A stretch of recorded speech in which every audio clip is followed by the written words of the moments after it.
ವರ್ಷ 2-3 ವರ್ಷದಲ್ಲಿ ಕೇಳಿರುವಂತಹ ಪ್ರಶ್ನೆಗಳನ್ನ ನಾವು ನೋಡೋದಕ್ಕೆ ಬಂದ್ರೆ, ಶರೀರದ ಯಾವ ಭಾಗಕ್ಕೆ ಗ್ಲುಕೋಮಾ ಕಾಯಿಲೆ ಕಂಡು ಬರುತ್ತದೆ ಅನ್ನುವಂತ ಪ್ರಶ್ನೆ ನಿಮ್ಮ ಪಿಸಿಯಲ್ಲಿ PSI ನಲ್ಲಿ ಸಾಕಷ್ಟು ಬಾರಿ ರಿಪೀಟ್ ಆಗ್ತದೆ, ಪ್ರತಿ ಸಾರಿ ರಿಪೀಟ್ ಆಗ್ತದೆ. ಕೆಳಗಿನ ಯಾವ ಭಾಗಕ್ಕೆ ಸಂಬಂಧಪಟ್ಟಂತೆ ಗ್ಲುಕೋಮಾ ಕಾಯಿಲೆ ಕಂಡು ಬರುತ್ತೆ? ಕಿವಿ, ಮೂಗು, ಕಿಡ್ನಿ, ಕಣ್ಣು. ಕಿವಿ, ಮೂಗು, ಕಿಡ್ನಿ, ಕಣ್ಣು. ಯಾವ್ದಪ್ಪ? ಕಣ್ಣಿಗೆ ಸಂಬಂಧಪಟ್ಟಿರುವಂತ ಕಾಯಿಲೆ ಯಾವುದು ಅಂತಂದ್ರೆ ಗ್ಲುಕೋಮಾ. ಕಣ್ಣಿಗೆ ಸಂಬಂಧಪಟ್ಟಿರುವಂತ ಕಾಯಿಲೆ ಹಿರಿಯ ನಾಗರಿಕರ ಕಾಯಿಲೆ ಅಂತಲೂ ಕೂಡ ಇನ್ನ ಕರಿತೀವಿ. ಹಿರಿಯ ನಾಗರಿಕರ ಕಾಯಿಲೆ ಅಂತ ಕರಿತೀವಿ. ಸೀನಿಯರ್ ಸಿಟಿಜನ್ ಕಾಯಿಲೆ ಅಂತ ಕರಿತೀವಿ ಸರ್. ಅವ್ರಿಗೆ ಎಟ್ಟೆ ಬರ್ತಾನೆ ಸರ, ಅವ್ರಿಗೆ ಎಟ್ಟೆ ಬರ್ತಾನ ತಪ್ಪ. ಆದ್ರೆ ಕೆಲವೊಬ್ಬರಲ್ಲಿ ಯುವಕರಲ್ಲಿ ಕೂಡ ಈ ಕಾಯಿಲೆ ಕಂಡು ಬರ್ತದೆ. ಆದ್ರೆ ಹೆಚ್ಚು ಜನರಿಗೆ ಕಂಡು ಬರುವಂತದ್ದು ಅಂತಂದ್ರೆ ಹಿರಿಯ ನಾಗರಿಕರಲ್ಲಿ, 60 ವರ್ಷಕ್ಕೆ ಮೇಲ್ಪಟ್ಟವರಲ್ಲಿ ಕಣ್ಣಿನ ಮೇಲೆ ಪೊರೆ ಬರುವುದನ್ನ ನಾವೇನಂತ ಕರಿತೀವಿ? ಗ್ಲುಕೋಮಾ ಕಾಯಿಲೆ ಅಂತ ಕರಿತೀವಿ. ಸರ್ವೇ ಸಾಮಾನ್ಯವಾಗಿ ಎಲ್ಲರಿಗೂ ಕೂಡ ಬರ್ತದೆ. ಗ್ಲುಕೋಮಾ ಕಾಯಿಲೆ ಬಿಟ್ಟಂತೆ ಇನ್ನೂ ಕೆಲವೊಂದು ಕಾಯಿಲೆಗಳಿದಾವೆ ಕಣ್ಣಿಗೆ ಸಂಬಂಧಪಟ್ಟಂತೆ. ನೋಡಿ, ಗುಲಾಬಿ ಕಣ್ಣು ಕಾಯಿಲೆ ಅಂತ ಕರಿತೀವಿ. ಗುಲಾಬಿ ಕಣ್ಣು ಕಾಯಿಲೆ. ಕಂಜೆಕ್ಟಿವ್ ಐಸ್ ಅಂತ ಕರಿತೀವಿ. ಕಂಜೆಕ್ಟಿವ್ ಐಸ್, ಗುಲಾಬಿ ಕಣ್ಣು ಕಾಯಿಲೆ. ದೂರದೃಷ್ಟಿ ದೋಷ, ಸಮೀಪ ದೃಷ್ಟಿ ದೋಷ, ಮೋತಿ ಬಿಂದು ಕಾಯಿಲೆ.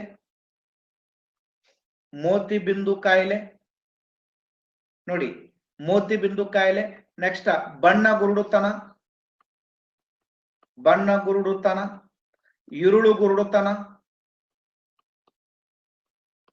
ಇರುಳು ಗುರುಡು, ಇವೆಲ್ಲ ಅದಾವಲ್ಲ. ಎದಕ್ಕೆ ಸಂಬಂಧಪಟ್ಟಿರುವಂತ ಕಾಯಿಲೆಗಳಂತಂದ್ರೆ ಕಣ್ಣಿಗೆ ಸಂಬಂಧಪಟ್ಟಿರುವಂತ ಕಾಯಿಲೆ. ಗ್ಲುಕೋಮಾ ಕೂಡ ಒಂದು.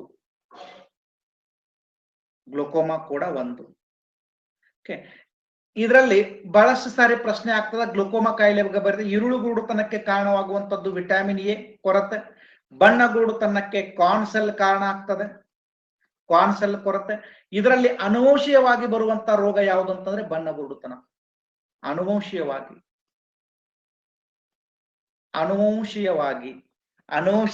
ಬರುವಂತ ಕಾಯಿಲೆ ಯಾವುದು ಅಂತಂದ್ರ ಅದು ಬಣ್ಣ ಗುರುಡುತನ ಅಂತ ಕರಿತೀವಿ. ಇನ್ನು ಮೋತಿ ಬಿಂದು, ಕಣ್ಣಿನ ಮಧ್ಯದಲ್ಲಿ ದ್ರವರೂಪದ ವಸ್ತು ಸ್ರವಿಕೆಯಾಗಿ ಮೋತಿ ಬಿಂದು ಉಂಟಾಗ್ತದೆ. ಸಮೀಪ ದೃಷ್ಟಿ ದೋಷ ಅಂತಂದ್ರ ದೂರದ ವಸ್ತುಗಳ ಕಾಣಿಸ್ಲಿ ಅಂದ್ರೆ ಸಮೀಪ ದೃಷ್ಟಿ ದೋಷ. ದೂರದೃಷ್ಟಿ ದೋಷ ಅಂತಂದ್ರ ಸಮೀಪದ ವಸ್ತುಗಳು ಕಾಣ್ಲಿಲ್ಲ ಅಂತಂದ್ರೆ ಅದನ್ನ ನಾವೇನಂತ ಕರಿತೀವಿ? ದೂರದೃಷ್ಟಿ ದೋಷ ಅಂತ ಕರಿತೀವಿ. ಗುಲಾಬಿ ಕಣ್ಣು ಕಾಯಿಲೆ ಅಂತಂದ್ರೆ ನಿಮಗ್ ಕಣ್ಣು ಬಂದಾವ ಅಂತೀರಿ ನೋಡಿ, ಅದು 1ನೇ ಕ್ವಶನ್. ಎಷ್ಟನೇ ಕ್ವಶನ್ ಅಂತ ಕೇಳ್ತಾ ಇದ್ರಿ? 1ನೇ ಕ್ವಶನ್. ಬೆದರಿ ಬೆಕ್ಕು ಓಡಿ ಹೋಗಲು ಅಥವಾ ಹೊಡೆದಾಟಕ್ಕೆ ಪ್ರೇರೇಪಿಸುವ ಹಾರ್ಮೋನ್.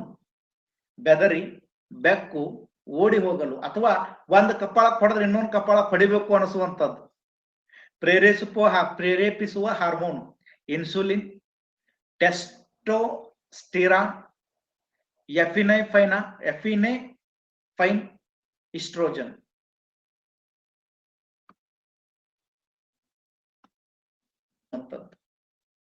ಎಫಿನೆಫೈನ್ ಹಾರ್ಮೋನ್ ಕ್ರಿಯೆಗೆ ತಕ್ಕ ಪ್ರತಿಕ್ರಿಯೆಯನ್ನ ನಿರ್ಮಾಣ ಮಾಡುವಂಥದ್ದು.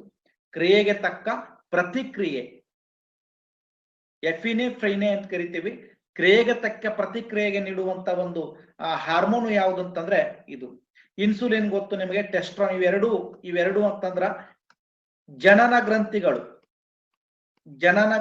ಇದನ್ನ ಸ್ರವಿಕೆ ಮಾಡ್ತವೆ. ಇನ್ಸುಲಿನ್ ಬಗ್ಗೆ ಗೊತ್ತು ನಿಮಗೆ, ಸಕ್ಕರೆ ಕಾಯಿಲೆಯನ್ನ ನಿಯಂತ್ರಣ ಮಾಡುವಂಥದ್ದು, ಸಕ್ಕರೆಯನ್ನ ರಕ್ತದಲ್ಲಿ ನಿಯಂತ್ರಣ ಮಾಡುವಂಥದ್ದು. ನೆಕ್ಸ್ಟ್ ನೋಡಿ, ಏನು ಇಪ್ಪ ಈಸ್ಟ್ರೋಜನ್. S, okay. ಇದ್ರ ಬಗ್ಗೆ ಹೇಳ್ಬೇಕಾ? ನೋಡಿ, ಟೆಸ್ಟೋಸ್ಟಿರಾನ್ ಯಾರಲ್ಲಿ ಕಂಡು ಬರ್ತದೆ? ಟೆಸ್ಟೋಸ್ಟಿರಾನ್ ಇದು ಟೆಸ್ಟೋಸ್ಟಿರಾನ್ ಅನ್ನುವಂಥದ್ದು ಪುರುಷರಲ್ಲಿ ಕಂಡು ಬರುವಂತದ್ದು. ಜನನ ಗ್ರಂಥಿಯಿಂದ ಸ್ರವಿಕೆ ಆಗುವಂಥದ್ದು ಪುರುಷರಲ್ಲಿ ಕಂಡು ಬರುವಂತದ್ದು.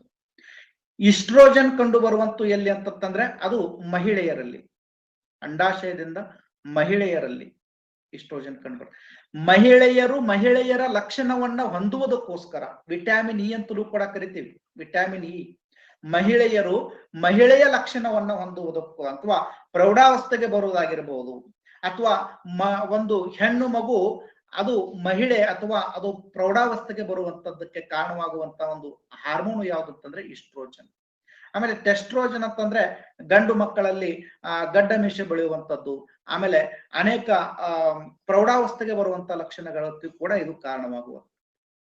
ಹಾಗೆ ಈಸ್ಟ್ರೋಜನ್ ಅನ್ನುವಂಥದ್ದು ಎದಕ್ಕೆ ಕಾರಣ ಆಗ್ತಂದ್ರೆ ಹೆಣ್ಣು ಮಕ್ಕಳಲ್ಲಿ ಬಂಜತನ ಉಂಟಾಗದೇ ಇರುವಂತದ್ದು, ಉಂಟಾಗುವಂಥದ್ದು ವಿಟಮಿನ್ ಇ ಕೊರತೆಯಿಂದ ಕಂಡು ಬರ್ತದೆ. ವಿಟಮಿನ್ ಇ ನೋಡಿ, ಎ ಡಿ ಇ ಕೆ ಏನು ವಿಟಮಿನ್ಗಳು, ಎಂತ ವಿಟಮಿನ್ಗಳು? ಕೊಬ್ಬಿನಲ್ಲಿ ಕರಗುವ ವಿಟಮಿನ್ಗಳು ಅಂತ ಕರಿತೇವೆ. ಕೊಬ್ಬಿನಲ್ಲಿ ಕರಗುವಂತ ವಿಟಮಿನ್ಗಳು A D E K. Yes, ಹಾಗಾದ್ರೆ ಎ ಅಂತಂದ್ರೆ ಇರುಳುಗುರುಡು, ಎ ಅಂತಂದ್ರ ಇರುಳುಗೋಡು, ಡಿ ಅಂತಂದ್ರ ರಿಕೆಟ್ಸ್, ಇ ಅಂತಂದ್ರ ಬಂಜತನ, ಕೆ ಅಂತಂದ್ರ ರಕ್ತ ಹೆಪ್ಪುಗಟ್ಟದಿರುವುದು.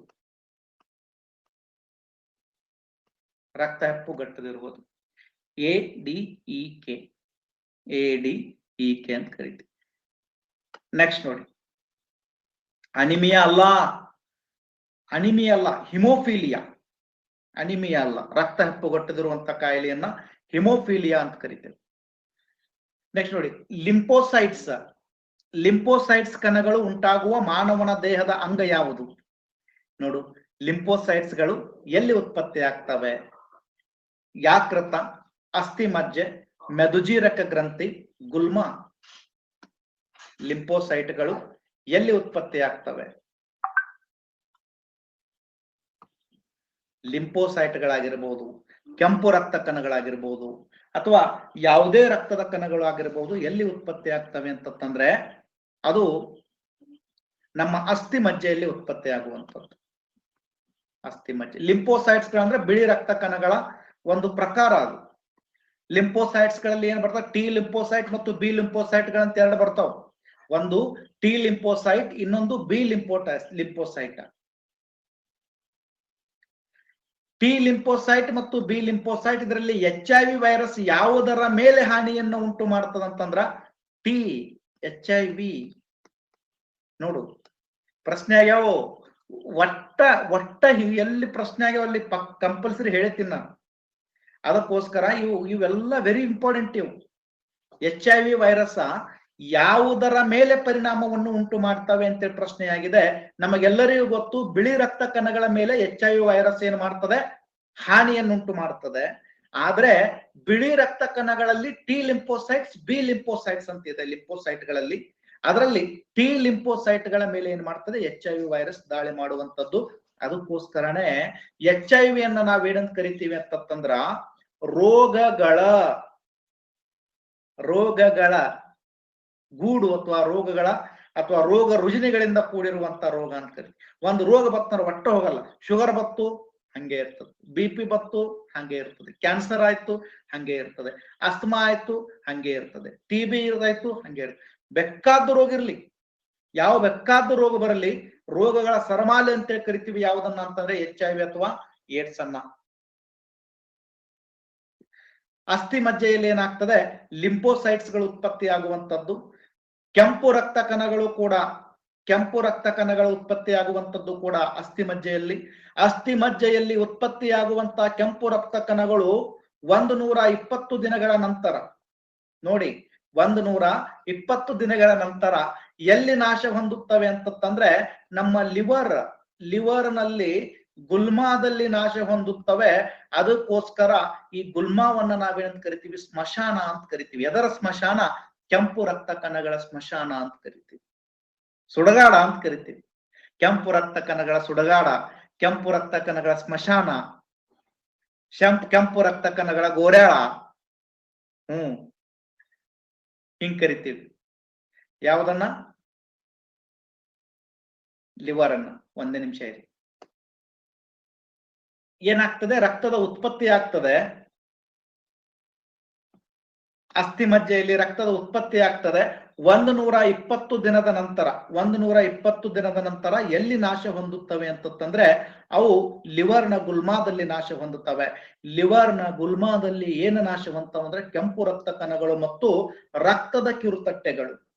ರಕ್ತದ ಕಿರುತಟ್ಟೆಗಳು ಎರಡೂ ಕೂಡ ನಾಶ ಹೊಂದುವಂಥದ್ದು.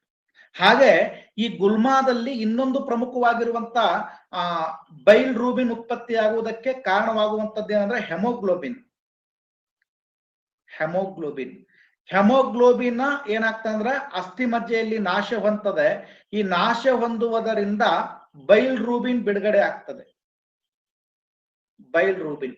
ಈ ಬೈಲ್ ರೂಬಿನ್ ಕಿಣ್ವದ ಅತಿಯಾದ ಬಿಡುಗಡೆಯಿಂದ ಕಂಡು ಬರುವಂತ ಕಾಯಿಲೆ ಯಾವುದು ಅಂತಂದ್ರೆ ಅದು ಕಾಮಾಲೆ ರೋಗ, ಜಾಂಡಿಸ್ ಅಂತ ಕರಿತೀವಿ. ಇದು ಯಾವುದಕ್ಕೆ ಸಂಬಂಧಪಟ್ಟಿರುವಂತ ಕಾಯಿಲೆ? ಲಿವರ್ಗೆ ಸಂಬಂಧಪಟ್ಟಿರುವಂತ ಕಾಯಿಲೆ. ಓಕೆ, ಅಸ್ಥಿ ಮಜ್ಜೆಯಲ್ಲಿ. ಇನ್ನು ಮೆದುಜೀರಕ ಗ್ರಂಥಿ ಏನು ಸ್ರವಿಕೆ ಮಾಡ್ತದ? ನಿಮಗೆಲ್ಲರಿಗೂ ಗೊತ್ತು, ಗ್ಲೂಕೋಗಾನ್ ಸ್ರವಿಕೆ ಮಾಡ್ತದೆ. ಗ್ಲೂಕೋಗಾನ್, ಇನ್ಸುಲಿನ್, ಮೆದುಜೀರಕ ರಸ, ಪೆಪ್ಸಿನ್, ರೆನಿನ್, ಅನೇಕ ರೀತಿಯ ಕಿಣ್ವಗಳನ್ನು ಸ್ರವಿಕೆ ಮಾಡುತ್ತದೆ. ಗುಲ್ಮ ಅಂತೂ ಗೊತ್ತು. ಯಾಕರ್ತದಲ್ಲಿ ಯಾವ ಒಂದು ರಸ ಅಂತಂದ್ರೆ ಬೈಲು ರಸವನ್ನು ಉತ್ಪತ್ತಿ ಮಾಡುತ್ತದೆ. ಬೈಲ ರಸ.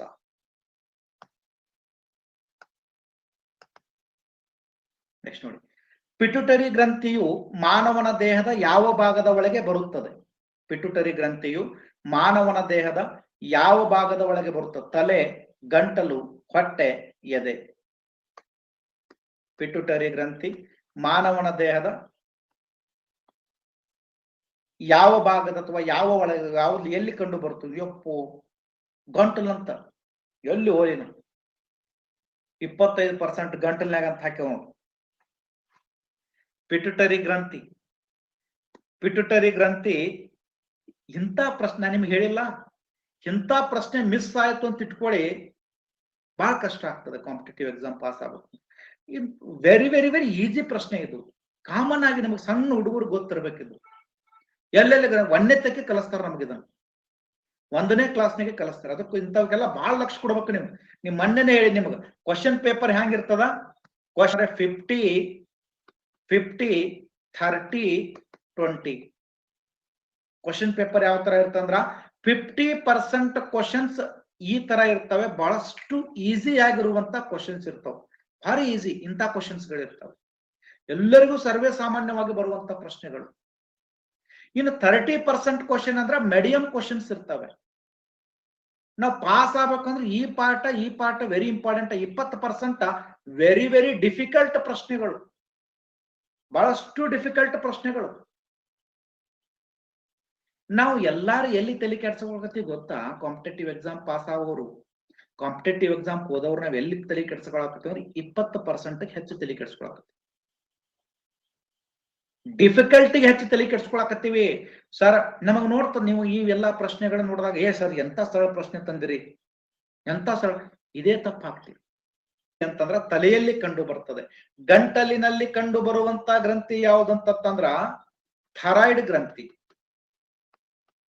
ಥೈರಾಯ್ಡ್ ಗ್ರಂಥಿ ಮತ್ತು ಪ್ಯಾರಾಥೈರಾಯ್ಡ್ ಗ್ರಂಥಿ. ಥೈರಾಯ್ಡ್ ಮತ್ತು ಪ್ಯಾರಾಥೈರಾಯ್ಡ್ ಗ್ರಂಥಿ ಗಂಟಲಿನಲ್ಲಿ ಕಂಡು ಬರುತ್ತೆ. ಹೊಟ್ಟೆಯಲ್ಲಿ ಕಂಡು ಬರುವಂತ ಗ್ರಂಥಿಗಳು ನೋಡಿ, ಹೊಟ್ಟೆಯಲ್ಲಿ ನಿನಗೆ ಯಾಕೃತ ಕಂಡು ಬರ್ತದ, ಯಾಕೃತ. ಎಡ್ರಿನಾಲಿನ್ ಗ್ರಂಥಿ ಕಂಡು ಬರ್ತದ, ಎಡ್ರಿನಾಲಿನ್. ಮತ್ತೆ ಯಾವ್ದು ಕಂಡು ಬರ್ತದ? ಮೆದುಜೀರಕ ಗ್ರಂಥಿ ಕಂಡು ಬರ್ತದೆ, ಮೆದುಜೀರಕ ಗ್ರಂಥಿ. ಜಠರ ಗ್ರಂಥಿಗಳು, ಆಮೇಲೆ ಕರಳು ಗ್ರಂಥಿಗಳು, ಕರಳು ಗ್ರಂಥಿಗಳು ಎಲ್ಲವುಗಳು ಕಂಡು ಬರುವಂತದ್ದಲ್ಲಿ ಹೊಟ್ಟೆಯಲ್ಲಿ. ಇನ್ನು ಎದೆಯಲ್ಲಿ ಕಂಡು ಬರುವಂತ ಗ್ರಂಥಿ ಯಾವ್ದಪ್ಪ? ಎದೆಯಲ್ಲಿ ಯಾವ್ದು ಗ್ರಂಥಿ ಕಂಡು ಬರ್ತದೆ? ಎದೆಯಲ್ಲಿ ಕಂಡು ಬರುವಂತ ಗ್ರಂಥಿ ಯಾವ್ದು? ಥೈಮಸ್ ಗ್ರಂಥಿ.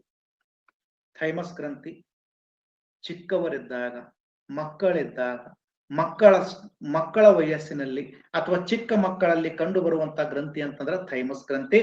ದೊಡ್ಡವರಾದಂತೆ ನಶಿಸಿ ಹೋಗುವಂತ ಗ್ರಂಥಿ, ಮಾನವನ ದೇಹದಲ್ಲಿ ನಶಿಸಿ ಹೋಗುವ ಗ್ರಂಥಿ, ನಶಿಸಿ ಹೋಗುವ ಗ್ರಂಥಿ.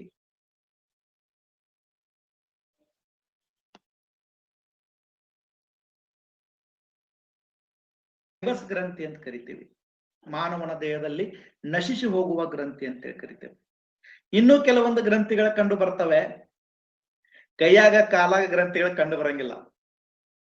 ತಲೆ ನೋಡಿ, ಗ್ರಂಥಿಗಳ ಕಂಡು ಬರುವಂತದ್ದೇ ಹೊಟ್ಟೆಯಲ್ಲಿ, ಎದೆಯಲ್ಲಿ, ಆಮೇಲೆ ನಮ್ಮ ತಲೆಯಲ್ಲಿ ಕಂಡು ಬರುವಂತದ್ದು, ಆಮೇಲೆ ಜನನಾಂಗಗಳಲ್ಲಿ ಕಂಡು ಬರುವಂತದ್ದು. ಬೇರೆ ಎಲ್ಲಿ ಗ್ರಂಥಿಗಳ ಕಂಡು ಬರಂಗಿಲ್ಲ. ತಲೆಯಲ್ಲಿ ಇನ್ನೂ ಕೆಲವೊಂದು ಗ್ರಂಥಿಗಳ ಕಂಡು ಬರ್ತಾವೆ. ಯಾವಾಗ ಕಂಡು ಬರ್ತಾವಪ್ಪ? ತಲೆಯಲ್ಲಿ 3 ಗ್ರಂಥಿಗಳು ತಲೆಯಲ್ಲಿ ಕಂಡು ಬರ್ತವೆ. ಪಿಟ್ಯೂಟರಿ ಗ್ರಂಥಿ, ಪಿನಲ್ ಗ್ರಂಥಿ, ಹೈಪೋಥಲಮಸ್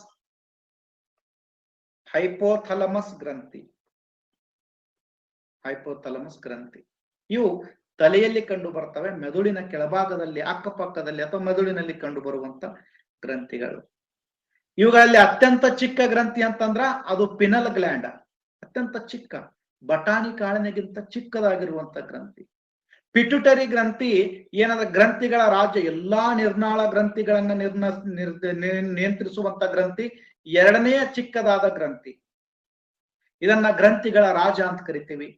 ಬೆಳವಣಿಗೆ ಹಾರ್ಮೋನ್ ಅನ್ನ ಸ್ರವಿಕೆ ಮಾಡ್ತದೆ. ಇನ್ನು ಹೈಪೋಥಲಮಸ್ ಏನ್ ಮಾಡ್ತಂದ್ರೆ ದೇಹದ ಉಷ್ಣಾಂಶವನ್ನ ನಿಯಂತ್ರಣ ಮಾಡುತ್ತದೆ. ಹೈಪೋಥಲಮಸ್. ಪಿನಲ್ ಗ್ರಂಥಿ ಮೆಲ್ಟಾನಿನ್ ಅನ್ನುವಂತ ಹಾರ್ಮೋನ್ ಅನ್ನ ಸ್ರವಿಕೆ ಮಾಡ್ತದೆ. ಮೆಲ್ಟಾನಿನ್ ದೇಹದಲ್ಲಿ ಮೆಲಾನಿನ್ ಸ್ರವಿಕೆ ಆಗುವುದಕ್ಕೋಸ್ಕರ ಪ್ರಚೋದಿಸುವಂತದ್ದು ಯಾವುದಂತಂದ್ರೆ ಪಿನಲ್ ಗ್ಲ್ಯಾಂಡ್. ನೆಕ್ಸ್ಟ್ ನಿಮಗೆ ಮತ್ತೆ ಇದರ ಬಗ್ಗೆ ವಿವರವಾಗಿ ಹೇಳ್ತೀನಿ. ಯಾವ ಪರೀಕ್ಷೆಯು ಕ್ಯಾನ್ಸರ್ ಕಂಡುಹಿಡಿಯಲು ನೆರವಾಗುತ್ತದೆ? ಬಯಾಪ್ಸಿ, ಎಕ್ಸ್ರೇ, ಮೂತ್ರ ಪರೀಕ್ಷೆ, ರಕ್ತ ಪರೀಕ್ಷೆ. ಕ್ಯಾನ್ಸರ್ ಕಂಡುಹಿಡಿಯಲು ಈ ಕೆಳಗಿನ ಯಾವ ಪರೀಕ್ಷೆ ನೆರವಾಗುತ್ತದೆ?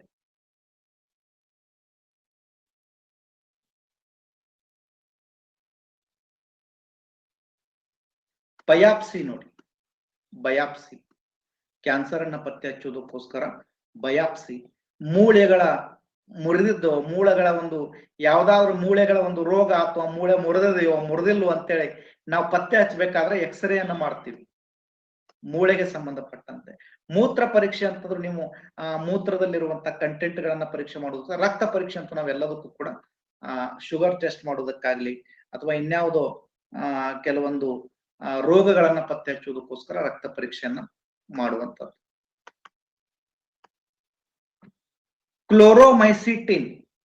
ಕ್ಲೋರೋಮೈಸಿಟಿನ್ ಔಷಧಿಯನ್ನು ಯಾವ ಕಾಯಿಲೆಗೆ ಉಪಯೋಗಿಸುತ್ತಾರೆ?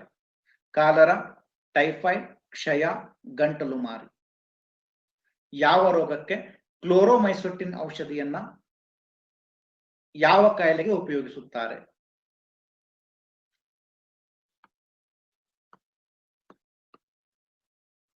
ಕ್ಲೋರೋಮೈಸಿಟಿನ್ ಅನ್ನ ಯಾವ ಕಾಯಿಲೆಗೆ ಉಪಯೋಗಿಸುತ್ತಾರೆ? ಪ್ರಶ್ನೆ ಆಗಿದೆ, ಲಾಸ್ಟ್ ಇಯರ್ ಪ್ರಶ್ನೆ ಆಗಿರುವಂತದ್ದು. ಕ್ಲೋರೋಮೈಸಿಟಿನ್ 40 ಪ್ರಶ್ನೆ ಹಾಕಿದ್ರು, 40 ಆನ್ಸರ್ ಮಾಡಿ ನೋಡಿ, 40%. ಟೈಫಾಯ್ಡ್ ರೋಗಕ್ಕೆ ಉಪಯೋಗ ಮಾಡ್ತಾರೆ ಇದನ್ನ. ವಿಷಮಶ್ವಿತ ಜ್ವರ ಅಂತ ಕರಿತೀವಿ. ವಿಷಮಶ್ವಿತ ಜ್ವರಕ್ಕೆ ಉಪಯೋಗ ಮಾಡುವಂತದ್ದು ಕ್ಲೋರೋಮೈಸಿಟಿನ್ ಅನ್ನುವಂತ ಒಂದು ಟ್ಯಾಬ್ಲೆಟ್ ಅನ್ನ ಬಳಕೆ ಮಾಡ್ತಾರೆ ಅಥವಾ ಔಷಧಿಯನ್ನ ಬಳಕೆ ಮಾಡ್ತಾರೆ. ಹಾಗಾದ್ರೆ ಇವು ಕಾರಣವಾಗುವಂತ ಕಾಲರಾ ಎದರಿಂದ ಬರ್ತದಪ್ಪ? ಕಾಲರಾ ಬ್ಯಾಕ್ಟೀರಿಯಾದಿಂದ ಬರುವಂತ ಕಾಯಿಲೆ. ವಿಬ್ರಿಯೋ ಕಾಲರೆ ಅನ್ನುವಂತ ಬ್ಯಾಕ್ಟೀರಿಯಾದಿಂದ ಬರ್ತದೆ. ಟೈಫಾಯ್ಡ್ ಎದರಿಂದ ಬರ್ತದೆ? Typhoid salmonella typhi. Salmonella typhi ಅನ್ನುವಂತ ಒಂದು ಇದರಿಂದ ಬರುವಂತದ್ದು, ಬ್ಯಾಕ್ಟೀರಿಯಾದಿಂದ. ಗಂಟಲು ಮಾರಿ ರೋಗ ಅಥವಾ ಗಂಟಲು ಮಾರಿ ರೋಗವನ್ನು ನಾವೇನು ಕರಿತೀವಿ? ಅಯೋಡಿನ್ ಕೊರತೆಯಿಂದ ಕೊಂಡು ಬರುವಂತದ್ದು ಗಂಟಲು ಮಾರಿ, ಅಯೋಡಿನ್ ಕೊರತೆಯಿಂದ ಬರುವಂತದ್ದು. ಕ್ಷಯ ಇದು ಕೂಡ ಮೈಕೋ ಬ್ಯಾಕ್ಟೀರಿಯಾದಿಂದ ಬರುವಂತದ್ದು, ಮೈಕೋ ಬ್ಯಾಕ್ಟೀರಿಯಾ. ಈ ಕೆಳಗಿನ ಯಾವ ರೋಗವು, ಇನ್ನೊಂದು ಪ್ರಶ್ನೆ ಆಗ್ಬಹುದು ಇಲ್ಲಿ, ಈ ಕೆಳಗಿನ ಯಾವ ರೋಗವು ಬ್ಯಾಕ್ಟೀರಿಯಾದಿಂದ ಬರುವುದಿಲ್ಲ ಅಂತ ಪ್ರಶ್ನೆ ಆದ್ರೆ ಇಲ್ಲಿ ಗಂಟಲು ಮಾರಿ ಬ್ಯಾಕ್ಟೀರಿಯಾದಿಂದ ಬರಂಗಿಲ್ಲ. ಗಂಟಲು ಮಾರಿ ರೋಗದ ಇದು ವೈರಸ್ ಇದರಿಂದ ಬರಂಗಿಲ್ಲ. ಬ್ಯಾಕ್ಟೀರಿಯಾದಿಂದ ಬರಂಗಿಲ್ಲ. ನೆಕ್ಸ್ಟ್ ನೋಡಿ, ಬ್ಯಾಕ್ಟೀರಿಯಾಗಳಿಗೆ ಸೋಂಕು ತರುವ ನಂಜು. ಬ್ಯಾಕ್ಟೀರಿಯಾಗಳಿಗೆ ಸೋಂಕು ತರುವ ನಂದು, ಬ್ಯಾಕ್ಟೀರಿಯಾಗಳಿಗೆ ಸೋಂಕು ತರುವಂತ ನಂಜು. ಜೆಂಡಾ, ಚಾಲ್ಕೋಪೆನ್, ಸೋಂಕು, ಮರಗಳಿಂದ ಬರುವ ಸೋಂಕು. ಲಾಸ್ಟ್ ಇಯರ್ ಆಗಿರುವಂತ ಪ್ರಶ್ನೆ. ತಡಿಬೇಕು ಅಂತಂದ್ರೆ ಏನನ್ನ ಬಳಕೆ ಮಾಡ್ತೀವಿ ಅಂತಂದ್ರ ಚಾಲ್ಕೋಪೆನ್. ಚಾಲ್ಕೋಪೆನ್.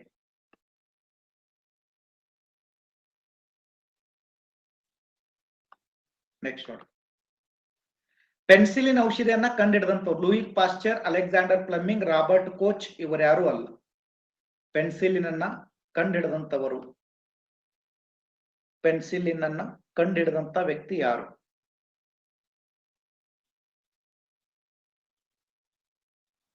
Excellent, Alexander Fleming. Alexander Fleming. Robert Koch ಏನಪ್ಪ? Robert Koch. ರಾಬರ್ಟ್ ಕೋಚ್ ಏನು? ಜೀವಕೋಶಗಳ ಪಿತಾಮಹ ಅಂತ ಕರಿತೀವಿ. ಫಾದರ್ ಆಫ್ ಏನಂತ ಕರಿತೀವಿ ಅವರನ್ನ? ಸೆಲ್ಸ್ ಅಂತ ಕರಿತೀವಿ.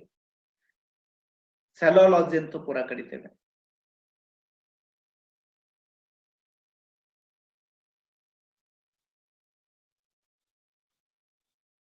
ಆಮೇಲೆ ರಾಬರ್ಟ್ ಕೋಚ್ ರವರನ್ನ ಜೀವಕೋಶಗಳಷ್ಟೇ ಅಲ್ಲದೆ ಇವರನ್ನ ಫಾದರ್ ಆಫ್ ಬ್ಯಾಕ್ಟೀರಿಯಾ ಅಂತ ಕರಿತೀವಿ. Bacteriology. Bacteriology, father of bacteriology ಅಂತ ಕೂಡ ಕರಿತೇವೆ. ಹಾಗೆ ಲೂಯಿ ಪಾಶ್ಚರ್ ರವರನ್ನ ಆಧುನಿಕ ಮೈಕ್ರೋಬಯಾಲಜಿಯ ಪಿತಾಮಹ ಅಂತ ಕರಿತೀವಿ. ಆಧುನಿಕ ಮೈಕ್ರೋಬಯಾಲಜಿ ಪಿತಾಮಹ. ಇವರು ರೇಬಿಸ್ ರೋಗಕ್ಕೆ ಔಷಧಿಯನ್ನ ಕಂಡುಹಿಡಿದಂತವರು. ಆಧುನಿಕ ಮೈಕ್ರೋಬಯಾಲಜಿಯ ಪಿತಾಮಹ ಅಂತಲೂ ಕೂಡ ಇವರನ್ನು ಕರಿತೇವೆ. ನೆಕ್ಸ್ಟ್, ಈ ಕೆಳಗಿನ ಯಾವ ಕಾಯಿಲೆ ವೈರಸ್ ನಿಂದ ಬರುವುದಿಲ್ಲ? ಶೀತ, ಫ್ಲೂ, ಪೋಲಿಯೋ, ಟೈಫಾಯ್ಡ್. ಈ ಕೆಳಗಿನ ಯಾವ ಕಾಯಿಲೆಯು ವೈರಸ್ ನಿಂದ ಬರಂಗಿಲ್ಲ? ಯಾವ ಕಾಯಿಲೆ? ಇನ್ನ ಜಸ್ಟ್ ಹೇಳಿನಿ. ಟೈಫಾಯ್ಡ್ ಬ್ಯಾಕ್ಟೀರಿಯಾದಿಂದ ಬರುವಂತ ಕಾಯಿಲೆ. ಟೈಫಾಯ್ಡ್ ಅನ್ನುವಂಥದ್ದು ಬ್ಯಾಕ್ಟೀರಿಯಾದಿಂದ ಬರುವಂತ ಕಾಯಿಲೆ. ಸೆಲ್ಮೋನೆಲ್ಲಾ ಟೈಪಿ. ಸಲ್ಮೋನೆಲ್ಲಾ ಟೈಪಿ ಅನ್ನುವಂತ ಬ್ಯಾಕ್ಟೀರಿಯಾದಿಂದ ಬರುವಂತ ಕಾಯಿಲೆ. ಶೀತ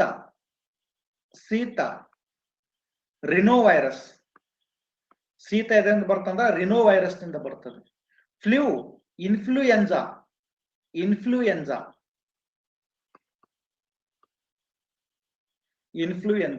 ಪೋಲಿಯೋ ಅನ್ನುವಂತ virus. Polio virus, rhino influenza virus, polio virus ನಿಂದ ಬರುವಂತದ್ದು. ಟೈಫಾಯ್ಡ್ ಸಲ್ಮೋನೆಲ್ಲಾ ಟೈಪಿ ಅನ್ನುವಂತ ಬ್ಯಾಕ್ಟೀರಿಯಾದಿಂದ ಬರುವಂತ ಕಾಯಿಲೆಯನ್ನ ನಾವು ಟೈಫಾಯ್ಡ್ ಅಂತ ಕರಿತೀವಿ. ನೆಕ್ಸ್ಟ್ ನೋಡಿ, ರೇಬಿಸ್ ರೋಗವು ಇದಾಗಿದೆ. ರೇಬಿಸ್ ರೋಗವು ವೈರಲ್ ರೋಗವಾಗಿದೆ, ಬ್ಯಾಕ್ಟೀರಿಯಾ ರೋಗವಾಗಿದೆ, ಫಂಗಸ್ ರೋಗವಾಗಿದೆ, ಪ್ಯಾರಿಸಿಟಿಕ್ ರೋಗವಾಗಿದೆ. ರೇಬಿಸ್ ಅನ್ನುವಂಥದ್ದು ವೈರಸ್ ನಿಂದ ಬರುತ್ತದೆ, ಬ್ಯಾಕ್ಟೀರಿಯಾದಿಂದ ಬರುತ್ತದೆ, ಫಂಗಸ್ ನಿಂದ ಬರುತ್ತದೆ, ಪ್ಯಾರಿಸಿಟಿಕ್ ರೋಗವಾಗಿದೆ. ರೇಬಿಸ್ ಇದು ಒಂದು ವೈರಸ್. ರೇಬಿಸ್ ಅನ್ನುವಂಥದ್ದು ಏನಂತಂದ್ರೆ ಇದೊಂದು ವೈರಸ್ ನಿಂದ ಬರುವಂತ ಕಾಯಿಲೆ. ರೇಬಿಸ್ ಅನ್ನುವಂತ ವೈರಸ್ ನಿಂದ ಬರುವಂತದೇ ಕಾಯಿಲೆ. ಈ ರೇಬಿಸ್ ರೋಗ ನಾಯಿಗಳ ಅಥವಾ ಹುಚ್ಚು ನಾಯಿಗಳ ಲಾಳದಲ್ಲಿ ಕಂಡು ಬರ್ತದೆ ಅಥವಾ ಲಾಲಾರಸದಲ್ಲಿ ಕಂಡು ಬರುವಂತದ್ದು. ಹುಚ್ಚು ನಾಯಿಗಳ ಜೊಲ್ಲು. ಹುಚ್ಚು ನಾಯಿಗಳ ಜೊಲ್ಲು.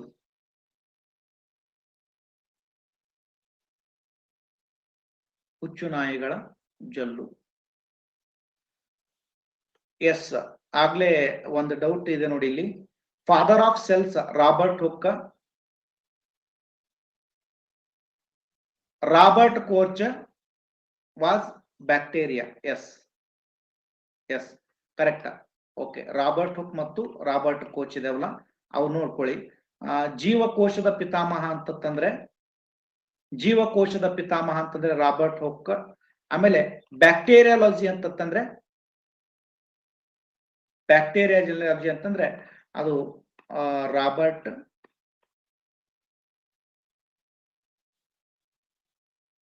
ಮತ್ತೆ ಯಾರು ಮಾಡಿದ್ದಾರೆ ಇಲ್ಲಿ ಮೆಷಿನ್ ಜೊಲ್ಲಿನಲ್ಲಿ ಕಂಡು ಬರುವಂತದ್ದು. ಆಮೇಲೆ ಇವು ಫಂಗಸ್, ಬ್ಯಾಕ್ಟೀರಿಯಾ ಇವೆಲ್ಲ ಬೇರೆ ಬೇರೆ ರೋಗಗಳು ತಂದು ಕೊಡುವಂತದ್ದು. ಸ್ಟಡಿ ಟಿಪ್ಸ್ ಎದಕ್ಕೆ ಬೇಕು? ಸ್ಟಡಿ ಟಿಪ್ಸ್ ಎಲ್ಲಿ ಕುಂಡಿರುತ್ತೆ ಅಲ್ಲಿ ಓದ್, ಅದೇ ಸ್ಟಡಿ ಟಿಪ್ಸ್ ಅಂತಂದ್ರ ಬ್ಯಾರೆಯವ್ರು ಕೊಡೋದ್ರೆ ಟಿಪ್ಸ್ ಅಲ್ಲ, ನಿಂದ ನೀ ಪ್ರಿಪೇರ್ ಆಗ್ಬೇಕು. ನಿನಗೆ ಹ್ಯಾಂಗ ಬರ್ತದಲ್ಲ ಹಂಗ ಓದೋದು. ಬ್ಯಾರೆಯವರೆಲ್ಲ ಹೇಳ್ತಾರೆ 10 ತಾಸು ಓದ್ತೀನಿ, 20 ತಾಸು ಓದ್ತೀನಿ, 30 ತಾಸು ಓದ್ತೀನಿ. ಅಟ್ ತಾಸೇ ಇರಂಗಿಲ್ಲ. ಒಂದ್ ದಿನಕ್ಕೆ 30 ತಾಸು ಓದ್ತೀನಿ ಸರ್ ಅಂತ. ಎಲ್ಲಿ 30 ತಾಸ? ಇವ್ರದೇ 24 ತಾಸು, 30 ತಾಸು ಓದ್ತೀನಿ ನಾನು. ಹೇಳುದ ಬುಕ್ಕೆ ಹಿಡದಿಲ್ಲ ಅಂತ. ರೋಗಗಳನ್ನು ವರ್ಗಾಯಿಸುವ ಕೀಟಗಳನ್ನು ಏನೆಂದು ಕರೆಯುತ್ತೇವೆ? ವೆಕ್ಟರ್ಸ್ ಅಂತ ಕರಿತೀವಿ, ಟ್ರಾನ್ಸ್ಮಿಟರ್ಸ್ ಅಂತ ಕರಿತೀವಿ, ಡ್ರೋನ್ಸ್ ಅಂತ ಕರಿತೀವಿ, ಕಂಡಕ್ಟರ್ಸ್ ಅಂತ ಕರಿತೀವಿ. ರೋಗಗಳನ್ನ ಒಬ್ಬರಿಂದ ಇನ್ನೊಬ್ಬರಿಗೆ ಹರಡುವಂತ ಜೀವಿಗಳನ್ನ ಏನೆಂದು ಕರೆಯುತ್ತೇವೆ?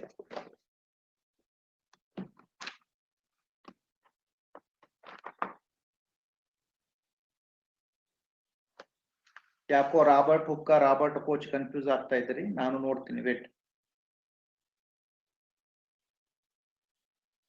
ಕರೆಕ್ಟ್ ಇದೆ. ಬ್ಯಾಕ್ಟೀರಿಯಾಲಜಿ ಪಿತಾಮಹ ರಾಬರ್ಟ್ ಕೋಚ್, ಕರೆಕ್ಟ್ ಇದೆ. ಬ್ಯಾಕ್ಟೀರಿಯಾಲಜಿ ಪಿತಾಮಹ ರಾಬರ್ಟ್ ಕೋಚ್. ಎಕ್ಸೆಂಟ್ ನೋಡಿ, 43% ಹಾಕ್ಯಾರ ನೋಡು. ಯಪ್ಪೋ, ಎಲ್ಲಿ ಹೋಗ್ಬೇಕನ? ಲಾಸ್ಟ್ ಇಯರ್ ಕೇಳಿದಂತ ಪ್ರಶ್ನೆ ಇದು. 50% ಬರುವಂತ ಪ್ರಶ್ನೆ, 50ರಲ್ಲಿ ಬರುವಂತ ಪ್ರಶ್ನೆ ಇದು.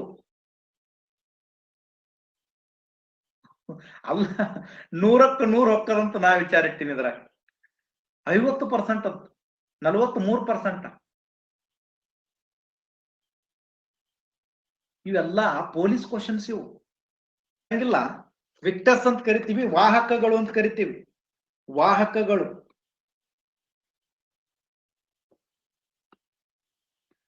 ಈಗ ನನ್ನಿಂದ ಇನ್ನೊಬ್ಬರಿಗೆ, ಅವರಿಂದ ಮತ್ತೊಬ್ಬರಿಗೆ, ಅವರಿಂದ ಇನ್ನೊಬ್ಬರಿಗೆ ರೋಗವನ್ನ ಹರಡಿಸುವಂತಹ ಜೀವಿಗಳನ್ನ ನಾವೇನಂತ ಕರಿತೀವಿ? ವಿಕ್ಟರ್ಸ್ ಅಂತ ಕರಿತೇವೆ, ಅಥವಾ ಅವುಗಳನ್ನ ವಾಹಕಗಳು ಅಂತ ಕರಿತೀವಿ. ಯಾವ್ಯಾವ ವಿಧ ವಾಹಕಗಳು ನೋಡಿ. ಕೆಲವೊಂದು ವಾಹಕಗಳನ್ನ ನೋಡಿದಾಗ ವಾಹಕಗಳು ಅಥವಾ ವಿಕ್ಟರ್ಸ್ ಅಂತ ಕರಿತೀವಿ. ರೋಗಗಳನ್ನ ಒಬ್ಬರಿಂದ ಇನ್ನೊಬ್ಬರಿಗೆ ಹರಡಿಸುವಂತಹ ಜೀವಿಗಳನ್ನ ವಾಹಕಗಳು ಅಂತ ಕರಿತೀವಿ. ಫಾರ್ ಎಕ್ಸಾಂಪಲ್, ಅನಾಫಿಲಸ್ ಅನ್ನುವಂತ ಸೊಳ್ಳೆ,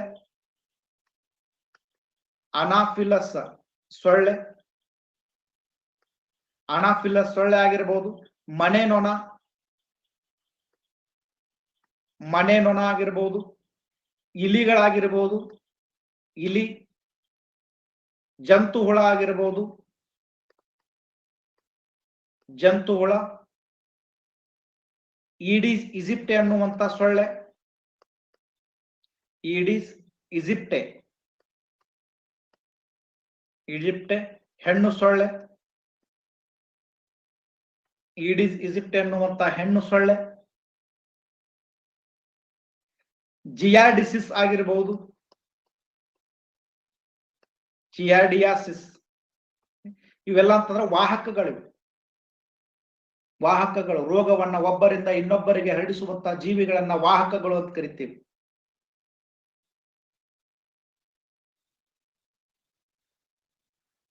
ಅನಾಫಿಲಸ್ ಅನ್ನುವಂತ ಸೊಳ್ಳೆ ಏನನ್ನ ಹರಡ್ತದ? ಮಲೇರಿಯಾವನ್ನ ಒಬ್ಬರಿಂದ ಇನ್ನೊಬ್ಬರಿಗೆ ಹರಡ್ತದ. ಮನೆ ನೊಣ ಏನ್ ಮಾಡ್ತಂತಂದ್ರೆ ಕಾಲರಾವನ್ನ ಒಬ್ಬರಿಂದ ಇನ್ನೊಬ್ಬರಿಗೆ ಹರಡ್ತದೆ.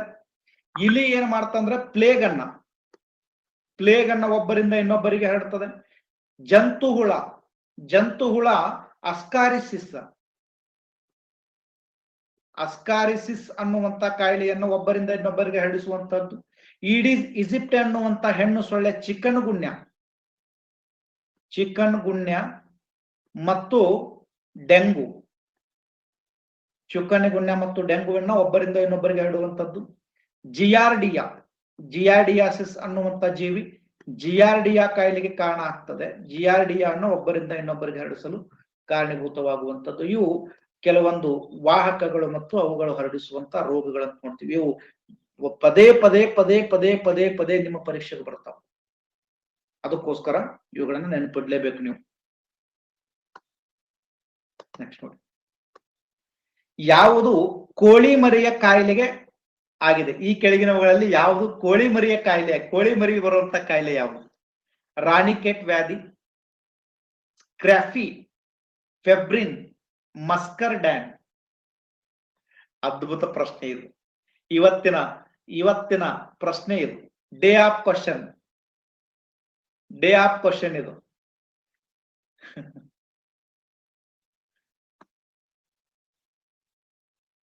ಎಕ್ಸಲೆಂಟ್, 40% ಹಾಕಿದಿರಿ. ಎಕ್ಸಲೆಂಟ್. ಇದು 30 ಪ್ರಶ್ನೆ, 30% ನಲ್ಲಿ ಬರುವಂತ ಪ್ರಶ್ನೆ ಯಾವುದು ಅಂತಂದ್ರ ರಾಣಿಕೆಟ್ ವ್ಯಾಧಿ. ರಾಣಿಕೆಟ್ ವ್ಯಾಧಿ. ಸ್ಕ್ಯಾಪ್ರಿ ಎದಕ್ ಕಂಡು ಬರ್ತದೆ? ಸ್ಕ್ಯಾಪ್ರಿ ನಾಳೆ ಹೋಮ್ವರ್ಕ್ ಬರ್ಕೊಳ್ಳಿ. ಇವು 3 ಬರ್ಕೊಂಡ್ ಬನ್ನಿ. ಇವು 3 ಬರ್ಕೊಂಡ್ ಬಂದು ನಾಳೆ ಹೇಳ್ಬೇಕು. ಸ್ಕ್ಯಾಪ್ರಿ, ಫೆಬ್ರೈನ್, ಮಸ್ಕರ್ ಡ್ಯಾನ್. ಬರ್ಕೋರಿ 3. ಸ್ಕ್ಯಾಫ್ರಿ, ಫೆಬ್ರೈನ್, ಮಸ್ಕರ್ ಡ್ಯಾನ್.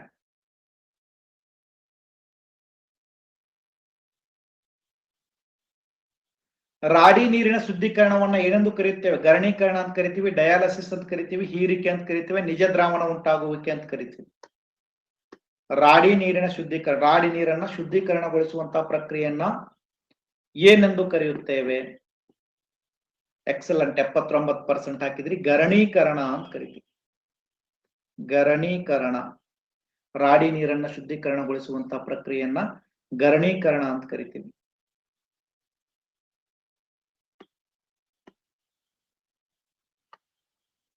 ಎಲ್ಲ ಈಜಿ ಪ್ರಶ್ನೆಗಳು. ಕಾರ್ಬೋಹೈಡ್ರೇಟ್ ಹೇರಳವಾಗಿ ಸಸ್ಯ ಭಾಗ. ಈ ಕೆಳಗಿನ ಯಾವುದರಲ್ಲಿ ಹೇರಳವಾಗಿ ಕಾರ್ಬೋಹೈಡ್ರೇಟ್ ದೊರೆಯುತ್ತದೆ? ಆಲೂಗಡ್ಡೆ, ಬಸಳೆ ಸೊಪ್ಪು, ಈರುಳ್ಳಿ, ಕಿತ್ತಳೆ ಹಣ್ಣು. ಇವುಗಳಲ್ಲಿ ಅತಿ ಹೆಚ್ಚು ಕಾರ್ಬೋಹೈಡ್ರೇಟ್, ಅತಿ ಹೆಚ್ಚು ಕಾರ್ಬೋಹೈಡ್ರೇಟ್ ಎದರಲ್ಲಿ ಕಂಡು ಬರುತ್ತದೆ?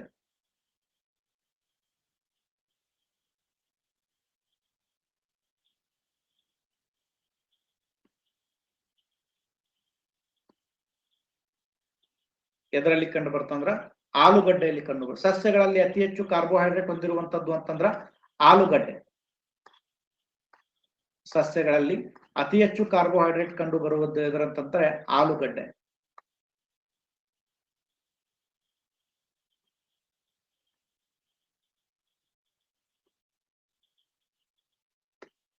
ಒಂದೇ ನಿಮಿಷ.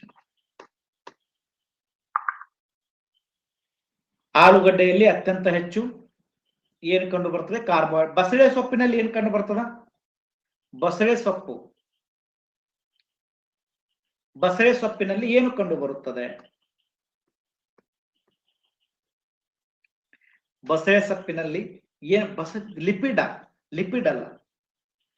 ಬಸಳೆ ಸೊಪ್ಪಿನಲ್ಲಿ ಏನು ಕಂಡು ಬರ್ತದೆ ಅಂತಂದ್ರೆ ಪೋಷಕಾಂಶಗಳು ಕಂಡು ಬರ್ತವೆ. ಪೋಷಕಾಂಶಗಳು ಮತ್ತು ವಿಟಾಮಿನ್ಗಳು ಕಂಡು ಬರ್ತವೆ. ವಿಟಾಮಿನ್ ಅಧಿಕ. ಇನ್ನ ಈರುಳ್ಳಿಯಲ್ಲಿ ಏನು ಕಂಡು ಬರ್ತಂದ್ರೆ ಸಲ್ಫ್ಯೂರಿಕ್ ಆಸಿಡ್, ಸಲ್ಫ್ಯೂರಿಕ್ ಆಮ್ಲ. ಈರುಳ್ಳಿ ಹೋಳಿದಾಗ ಕಣ್ಣೀರು ಬರುತ್ತವೆ. ಅದಕ್ಕೆ ಕಾರಣ ಏನು ಅಂತಂದ್ರೆ ಸಲ್ಫ್ಯೂರಿಕ್ ಆಸಿಡ್, ಅದರಲ್ಲಿರುವಂತ ಗಂಧಕ ಸಲ್ಫ್ಯೂರಿಕ್ ಆಸಿಡ್. ಕಿತ್ತಳೆ ಹಣ್ಣಿನಲ್ಲಿ ಕಂಡು ಬರುವಂತದ್ದು ಯಾವುದಂತಂದ್ರೆ ವಿಟಾಮಿನ್ ಸಿ. ನೆಕ್ಸ್ಟ್ ನೋಡಿ, ಹೆಚ್ಚು ಕ್ಯಾಲರಿಗಳನ್ನು ಹೊಂದಿರುವಂತ ಪೋಷಕಾಂಶ ಪ್ರೋಟೀನ್, ಸಕ್ಕರೆ, ಕೊಬ್ಬು, ಪಿಷ್ಟ. ಈ ಕೆಳಗಿನವುಗಳಲ್ಲಿ ಹೆಚ್ಚು ಕ್ಯಾಲೋರಿಗಳನ್ನ ಹೊಂದಿರುವಂತದ್ದು ಯಾವುದು? ಅದಕ್ಕೋಸ್ಕರನೇ ಅದನ್ನ ಅರಗಿಸಿಕೊಳ್ಳುವುದು ಕಷ್ಟ ಆಗ್ತದೆ. ಹೆಚ್ಚು ಕ್ಯಾಲರಿಗಳನ್ನು ಹೊಂದಿರುವಂತಹ ಪೋಷಕಾಂಶ 49 ನೋಡಿ. ಇದು ಕೂಡ 50% ನಲ್ಲಿ ಬರುವಂತಹ ಪ್ರಶ್ನೆ, ಡೈರೆಕ್ಟ್ ಪ್ರಶ್ನೆ. ಹಿಂದ ಮುಂದೆಲ್ಲ ಪಾಯಿಂಟ್ ಟು ಪಾಯಿಂಟ್ ಪ್ರಶ್ನೆ ಆಗಿರುವಂತದ್ದು. ಕೊಬ್ಬು ಅರಗಿಸಿಕೊಳ್ಳಲು ಕಷ್ಟ, ಕೊಬ್ಬು ಜೀರ್ಣಕ್ರಿಯೆಗೆ ಒಳಪಡಿಸಲು ಕಷ್ಟ. ಏಕೆಂದರೆ ಈ ತರನು ಪ್ರಶ್ನೆ ಆಗಿದೆ. ಏಕೆಂದರೆ ಅದು ಹೆಚ್ಚು ಕ್ಯಾಲರಿಯನ್ನ ಹೊಂದಿರುವಂತದ್ದು. ಅದೇನು ಹೊಂದಿದೆ, ಹೆಚ್ಚು ಕ್ಯಾಲರಿಗಳನ್ನು ಹೊಂದಿರುವಂತದ್ದು ಕೊಬ್ಬು. ಅದಕ್ಕೋಸ್ಕರ ಅದು ಎಣ್ಣೆಯ ಅಂಶ ಅಥವಾ ಕ್ಯಾಲರಿಗಳನ್ನು ಹೊಂದಿರುವುದರಿಂದ ಅದನ್ನ ಅರಗಿಸಿಕೊಳ್ಳಲು ಕೂಡ ಕಷ್ಟ ಸಾಧ್ಯ. ಪ್ರೋಟೀನ್ ಆಗಿರ್ಬೋದು, ಸಕ್ಕರೆ ಆಗಿರ್ಬೋದು, ಪಿಷ್ಟ ಆಗಿರ್ಬೋದು, ಅದನ್ನ ಪರಿವರ್ತನೆ ಮಾಡಿ ನಾವೇನು ಮಾಡ್ತೀವಿ, ಜೀರ್ಣಕ್ರಿಯೆಗೆ ಒಳಪಡಿಸ್ತೇವೆ. ಆದ್ರೆ ಕೊಬ್ಬನ್ನ ಕರಗಿಸಲು ಕಾರಣೀಭೂತವಾಗಿರುವಂತ ಮಾನವನ ದೇಹದಲ್ಲಿ ಸ್ರವಿಕೆಯಾಗುವಂತ ಕಿಣ್ವವನ್ನ ನಾವೇನಂತ ಕರಿತೀವಿ, ಬೈಲರಸ. ಬೈಲರಸ ಬೈಲರಸ ಏನು ಮಾಡ್ತದೆ, ಕೊಬ್ಬನ್ನ ಕರಗಿಸುವಲ್ಲಿ ಪ್ರಮುಖ ಪಾತ್ರವನ್ನು ವಹಿಸ್ತದೆ.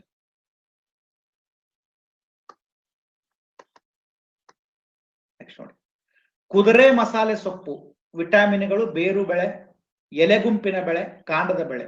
ಕುದುರೆ ಮಸಾಲೆ ಸೊಪ್ಪು ವಿಟಾಮಿನ್ಗಳು, ಬೇರು ಬೆಳೆ, ಎಲೆಗುಂಪಿನ ಬೆಳೆ, ಕಾಂಡದ ಬೆಳೆ.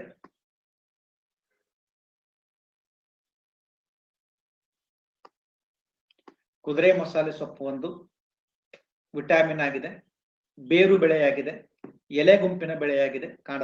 ಕೆಲವೊಂದು ಬೆಳೆಗಳು ಕಾಂಡದ ಗುಂಪಿರ್ತವೆ, ಕೆಲವೊಂದು ಎಲೆಗಳಿಂದ ಮಾತ್ರ ಉತ್ಪತ್ತಿ ಆಗುವಂಥದ್ದು, ಕೆಲವೊಂದು ಕಾಂಡದಿಂದ. ಆದ್ರೆ ಇದು ಎಂತ ಬೆಳೆ ಅಂತಂದ್ರೆ ಬೇರು ಬೆಳೆ. ಕುದುರೆ ಮಸಾಲೆ ಸೊಪ್ಪು ಒಂದು ಬೇರು ಬೆಳೆ, ಬೇರಿನಿಂದ ಹುಟ್ಟುವಂಥದ್ದು. Pole wrong. ಯಾಕೆ ಪೋಲ್ ರಾಂಗ? ಎದರ ಬೆಳೆ ಅದು? ಕುದುರೆ ಮಸಾಲೆ ಸೊಪ್ಪು. ವೇಟ್ ಅತಿಯಾದ ವಿಟಾಮಿನ್ಗಳನ್ನು ಹೊಂದಿರುವಂಥದ್ದು. ಎಕ್ಸಲೆಂಟ್. ಏನಾಯ್ತು ಇದು? ತಪ್ಪಾಗಿದೆ ನೋಡಿ, ಇದನ್ನ ಚೇಂಜ್ ಮಾಡ್ಕೊಳ್ಳಿ. ಎಕ್ಸಲೆಂಟ್. ಹಿಂಗ್ ಹೇಳ್ಬೇಕು. ಹಿಂಗ್ ಹೇಳಿದ್ರಂತಂದ್ರ ತಪ್ಪಾಗಿದೆ ಅಂತ ಸರ್ ಹೇಳಂತ ಬಿಟ್ಟು ಬಿಡುದಲ್ಲ. ಏನಂದ್ರೆ ವಿಟಾಮಿನ್ಗಳು ಅಂದ್ರೆ ಕುದುರೆ ಮಸಾಲೆ ಸೊಪ್ಪು. ಬಿ ಕರೆಕ್ಟ್ ಅಲ್ಲ, ವಿಟಾಮಿನ್ಗಳೇ ಕರೆಕ್ಟ್. ನೋಡಿದೆ ನಾನು ಕೀ ಆನ್ಸರ್ ನೋಡಿ ನಾನು ನಿಮ್ಗೆ ಹೇಳ್ತಾ ಇರೋದು. ನೆಕ್ಸ್ಟ್ ನೋಡಿ, ಕಿಣ್ವಗಳು ಏನಾಗಿವೆ? ಸಸಾರಜನಕಗಳು, ಶರ್ಕರ ಪಿಷ್ಟಗಳು, ಕೊಬ್ಬುಗಳು, ಯಾವುದೂ ಅಲ್ಲ.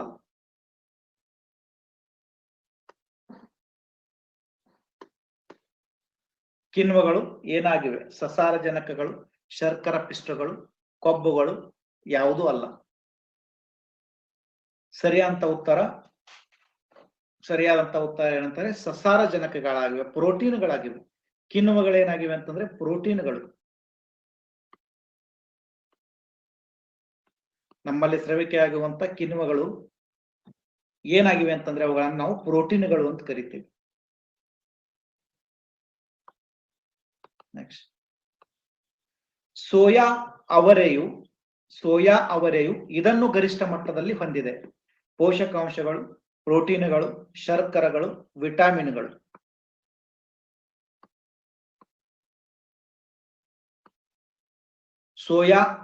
ಸೋಯಾ ಮತ್ತು ಅವರೆಯು ಇದನ್ನು ಗರಿಷ್ಠ ಮಟ್ಟದಲ್ಲಿ ಹೊಂದಿದೆ: ಪೋಷಕಾಂಶಗಳು, ಪ್ರೋಟೀನ್ಗಳು, ಶರ್ಕರಗಳು, ವಿಟಾಮಿನ್ಗಳು.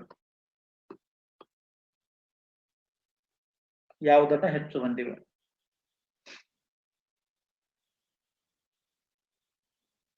ಯಾವುದನ್ನ ಹೊಂದಿವೆ ಅಂತಂದ್ರೆ ಅದು ಪೋಷಕಾಂಶಗಳನ್ನ ಅಧಿಕಗೊಂಡಿರುವಂತದ್ದು, ಸಾರಿ, ಪ್ರೋಟೀನ್ಗಳನ್ನ ಅಧಿಕ ಹೊಂದಿರುವಂತದ್ದು.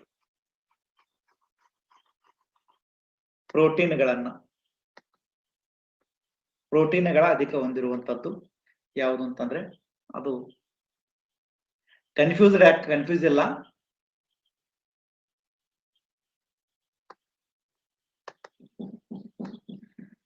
ಆಹಾರ ಮತ್ತು ಕೃಷಿಯ ಮುಖ್ಯ ಕಚೇರಿ FAO, ಆಹಾರ ಮತ್ತು ಕೃಷಿಯ ಮುಖ್ಯ ಕಚೇರಿ ಇರುವಂತ ನಗರ Rome, London, Paris, Washington.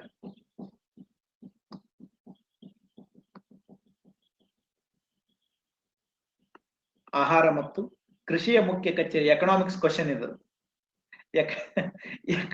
Economics ನಲ್ಲಿ ಬರುವಂತ question.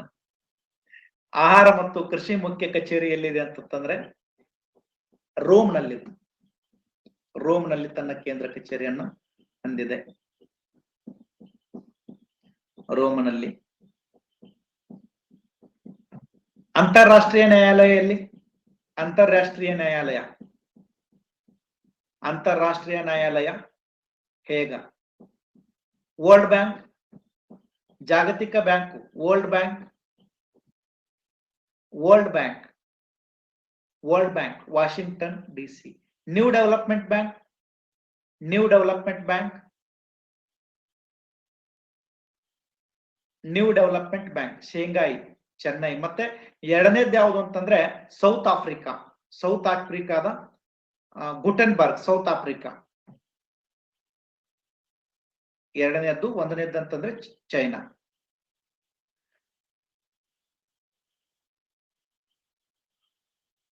Okay. IMF Johannesburg. Yes, IMF ಎಲ್ಲಿದೆ? IMF ಕೇಂದ್ರ ಕಚೇರಿ. ವಿಶ್ವ ವ್ಯಾಪಾರಿ ಸಂಸ್ಥೆ, ವಿಶ್ವ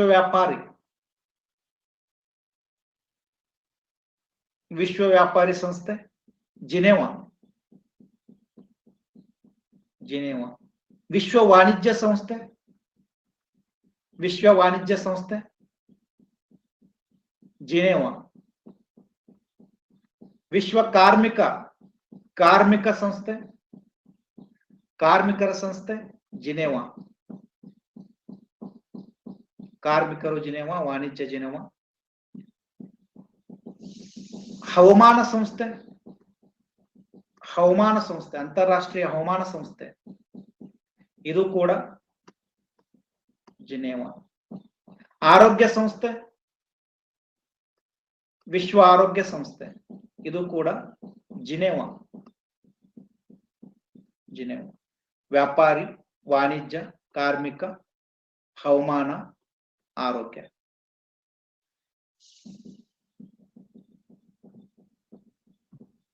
ಯಾಕೆ ನೆನಪಿಟ್ಕೋಬೇಕು? ಏನ್ ನೆನಪಿಟ್ಕೋತಿ ಇಟ್ಕೋರಿ ನೋಡಿ. ವ್ಯಾಪಾರಜಿ, ಹವಾಜಿ, ಕಾರ್ಮಿಕಜಿ, ಏನು ವ್ಯಾಪಾರಜಿ, ವಾಣಿಜ್ಯ, ಕಾರ್ಮಿಕಜಿ, ಹವಾಜಿ, ಆರೋಗ್ಯಜಿ.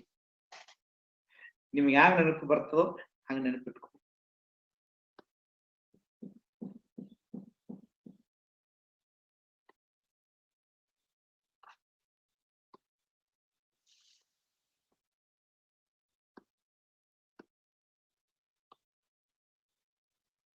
ಯಾವ ಋತುವಿನಲ್ಲಿ ನಮಗೆ ಹೆಚ್ಚು ಕೊಬ್ಬಿನ ಅಂಶದ ಅವಶ್ಯಕತೆ ಇದೆ?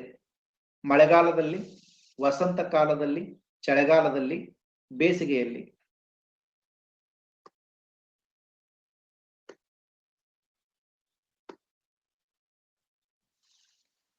ಯಾವ ಋತುಮಾನದಲ್ಲಿ ನಮಗೆ ಹೆಚ್ಚಿನ ಕೊಬ್ಬಿನ ಅಂಶ ಬೇಕಾಗುತ್ತದೆ? ಯಾವ ಋತುಮಾನದಲ್ಲಿ ಹೆಚ್ಚಿನ ಕೊಬ್ಬಿನ ಅಂಶ ಬೇಕಾಗ್ತದೆ ಅಂತಂದ್ರೆ ಚಳಿಗಾಲದಲ್ಲಿ ನಮಗೆ ಹೆಚ್ಚಿನ ಕೊಬ್ಬಿನ ಅಂಶದ ಅವಶ್ಯಕತೆ ಇದೆ. ಚಳಿಗಾಲದಲ್ಲಿ. ಯಾಕೆ ಚಳಿಗಾಲದಲ್ಲಿ ನಮಗೆ ಹೆಚ್ಚಿನ ಅವಶ್ಯಕತೆ ಇದೆ ಅಂತಂದ್ರೆ ಕೊಬ್ಬು ನಮಗೆ ಚಳಿಯಿಂದ ರಕ್ಷಿಸ್ತದೆ. ಕೊಬ್ಬು ಅಂದ ತಕ್ಷಣ ನೋಡಿ, ಕೊಬ್ಬಿನ ಬಗ್ಗೆ ಒಂದ್ಸರಿ ನೋಡ್ಕೊಂಡ್ಬಿಡಿ.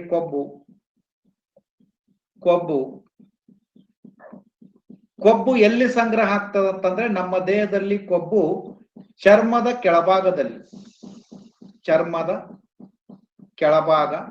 ಎಡಿಪೋಸ್ ಅಂಗಾಂಶ,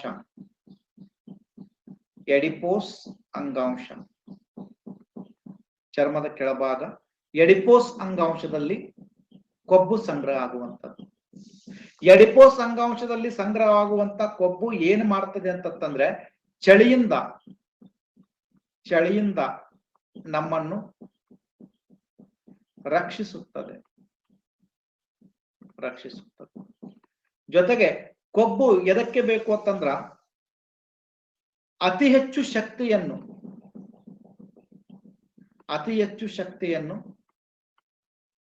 ದೇಹಕ್ಕೆ ನೀಡಲು ನಮಗೆ ಕೊಬ್ಬಿನ ಅವಶ್ಯಕತೆ ಇದೆ.